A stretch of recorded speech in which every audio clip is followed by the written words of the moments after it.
Alright everybody, welcome back to Monument Auto. In today's video I'm just going to be replacing the radiator. This is not quite a how-to video, but I'll be showing you kind of quickly all the steps that you need to do and show you that if someone like me can do it, then you can do it as well. So I hope you enjoy, stay tuned, and let's get started.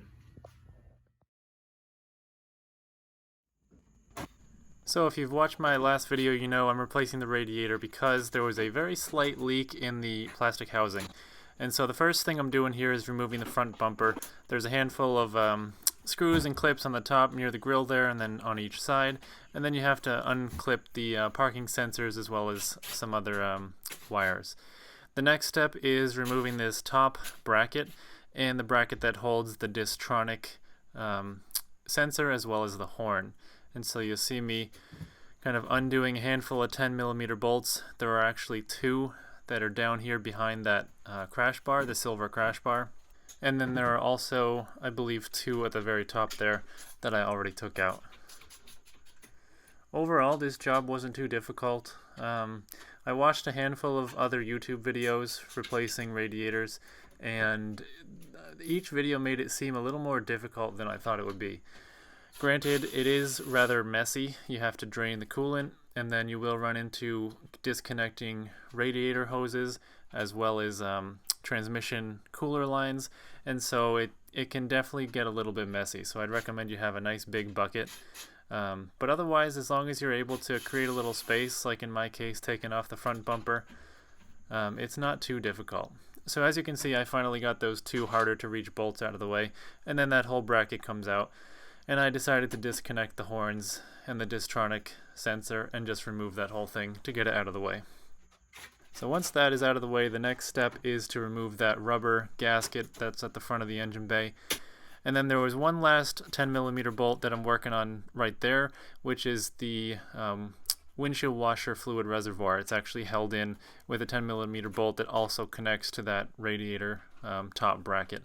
And once that's out of the way, there's one wire that connects on the underside of this top radiator bracket that you have to just unhook, and then that whole thing comes out of place.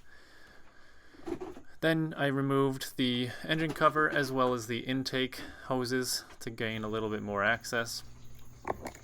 And here's the process of draining all the coolant. It helps if you unscrew the coolant reservoir cap to let air flow.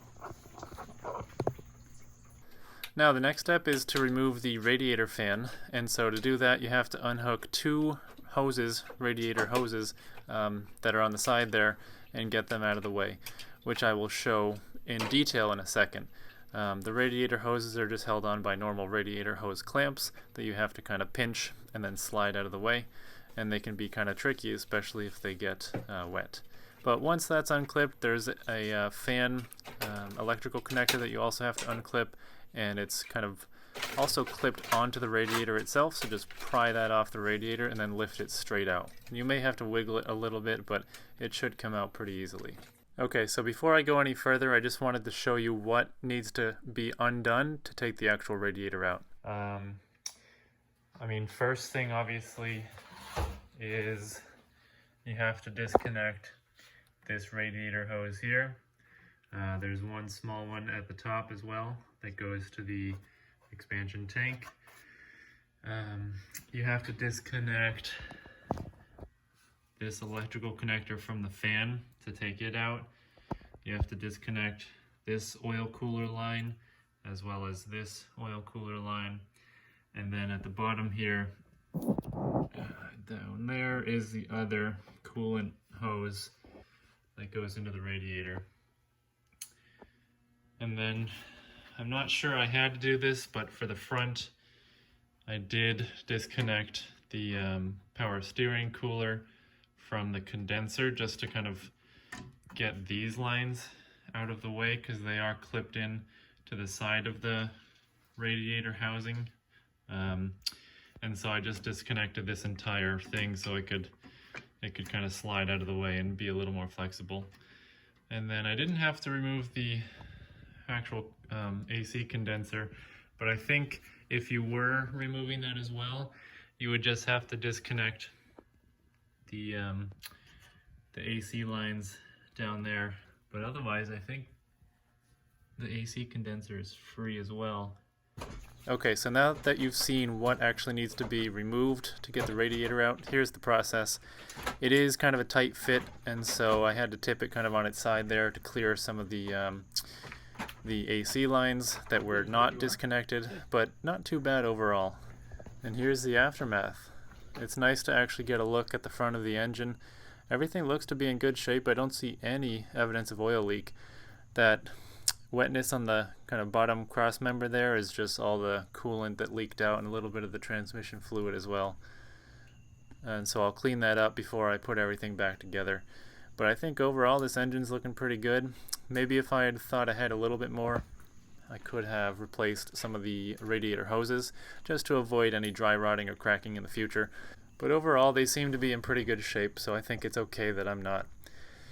Over here I'm just looking at the edge of the old radiator housing and trying to find the leak. I didn't end up finding it, I think because it was very, very minor. You know, I was able to drive the car without significant overheating or anything, and there would just be a small puddle of coolant.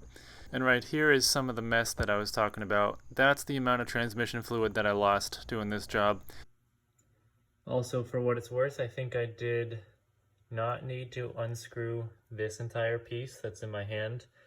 If you're able, you can just pop this little clip out and then it'll separate from the cooler line. But I mean, this worked fine.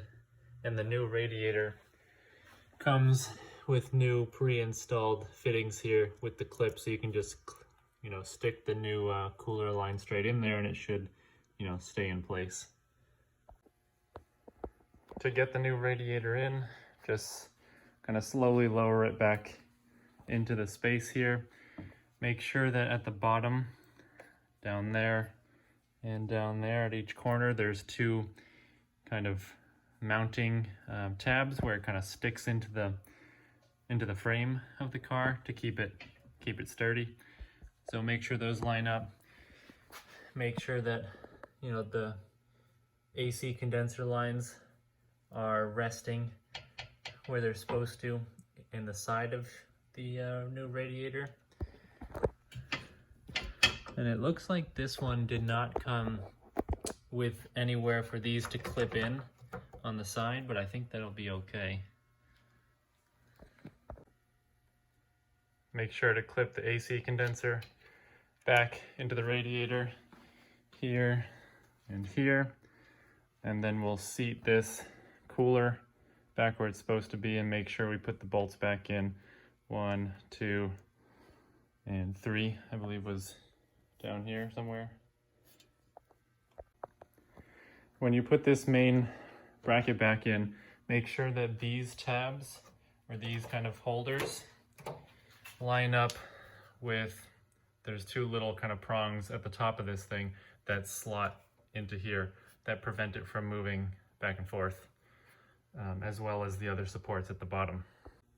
I think I might replace this bracket because it is so bent after the prior owner collided with a deer, and this horn is kind of broken, as you can see, and these tabs are broken. The adaptive cruise control does still work, but this is obviously very loose, and you know, this is broken and this is broken, so I'll keep the adaptive cruise radar, whatever this thing is, but replace the bracket and probably replace the horns as well. Alright, so I filled it up with coolant, got all the air out, and just letting it heat up now.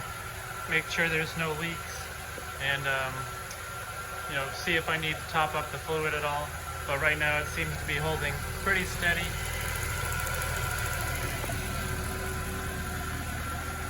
Looking good so far. Alright, so I've had the car sitting for a while now, had it running all the way up to operating temperature. There doesn't seem to be any leaks that I can detect. I didn't show the whole bleeding the cooling system process because there are plenty of videos on YouTube already that show how to make sure there's no air in the system and to top up the reservoir and make sure everything is, you know, functioning properly. But hopefully this video was helpful in showing you kind of the process that goes into replacing the radiator and all the things you have to remove on the ML63 W164, and possibly I think the GL series as well. So hopefully you enjoyed and learned something new, and stay tuned for the next one where I do some exterior fixes to the ML63 and give it a full interior and exterior detail to make sure it's looking as good as possible. All right, thanks for watching. I'll see you in the next one.